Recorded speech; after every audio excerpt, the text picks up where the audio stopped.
The highly contagious Omicron variant is now driving the nation's daily death toll higher than during last fall's Delta wave. However, since the Omicron surge peaked on January 15th, the average number of cases is down. Still, the average number of deaths is up 19% over the past 2 weeks. That downswing in new infections has some U.S. cities rolling back their COVID restrictions.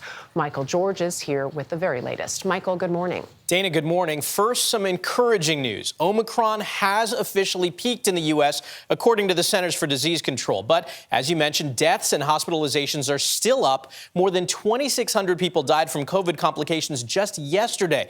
But there is hope those rates will drop soon. San Francisco has stepped forward to become the country's first major city to start rolling back its mask requirements. Fully vaccinated and boosted residents won't need to wear masks in certain indoor settings.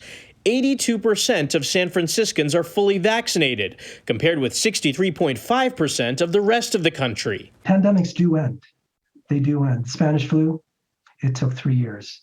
They have far less tools. So I'm hoping that 2-year mark, we'll start seeing this thing go away, but stay tuned. Scientists say a new variant, BA.2 Omicron, is being watched closely. We're now seeing a variant that is going to be much more contagious than Omicron and will likely take over the space occupied by the original variant. In some countries, BA.2 has already demonstrated it spreads rapidly, leaving the unvaccinated at much higher risk of death and serious illness. That's why in Virginia, the state's health department is piloting a system to text and target the 30% of the eligible population that's still unvaccinated. We want to make sure that the public knows this is not a hoax. This is coming from the Virginia Department of Health.